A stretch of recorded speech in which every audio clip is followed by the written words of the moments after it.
Hi hello everyone అందరూ ఎలా ఉన్నారు? నేను మీ లక్ష్మి అండి. ఈరోజు మన రెసిపీ వచ్చేసరికి పాలకూర ఉల్లికారం అండి. అది ఎలా చేయాలో చూద్దాం పదండి. ముందుగా ఒక మిక్సీ జార్ తీసుకొని అందులో 4 మీడియం సైజ్ ఆనియన్స్ని ఇలా పెద్ద ముక్కలుగా కట్ చేసి వేసుకోండి. నెక్స్ట్ రెడ్ చిల్లీ వేయండి. నెక్స్ట్ కారం అండ్ ఉప్పు గార్లిక్ వేసుకొని మిక్సీ పట్టుకోండి. మిక్సీ బరక్కా పట్టుకోండి. నెక్స్ట్ ఒక కళాయి తీసుకొని అందులో ఆయిల్ వేసుకోండి. ఆయిల్ వేసుకున్నాక తాలింపు గింజలు వేయండి. నెక్స్ట్ ఒక ఎండుమిర్చిని ఇలా కట్ చేసి వేసుకోండి. ఫైనల్గా కొత్తిమీర వేయండి. ముందుగా మనం ప్రిపేర్ చేసి పెట్టుకున్నాం కదండి పేస్ట్, ఆ పేస్ట్ని ఈ తాలింపులో వేసేసేయండి. వేసి బాగా కలుపుకోండి. తాలింపు కలిసే వరకు కలుపుకొని బాగా పచ్చివాసన పోయే వరకు బాగా ఉడికించండి. పెద్ద మంట కాకుండా లో ఫ్లేమ్లో పెట్టుకొని ఉడికించుకోండి.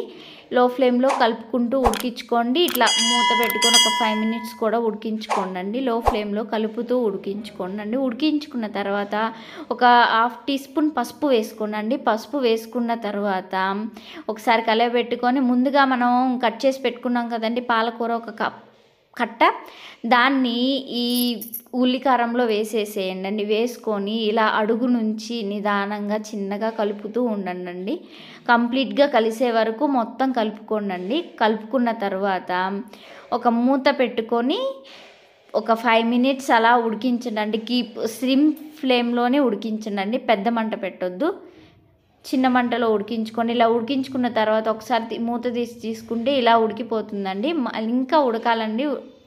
సో ఉడికించుకుంటూనే ఉండండి లో ఫ్లేమ్లో. నెక్స్ట్ ఫైనల్గా జీరా పౌడర్ అండ్ ధనియాల పౌడర్ అండ్ కొంచెం కొత్తిమీర వేసుకొని బాగా కలయపెట్టుకోండి. కలయపెట్టుకొని వేడి వేడి అన్నంలో పాలకూర ఉల్లికారం వేసుకొని తింటే చాలా బాగుంటుందండి. ట్రై చేయండి మీరు కూడా. థ్యాంక్ యూ అండి. థ్యాంక్ యూ సో మచ్ అండి. Thanks for watching.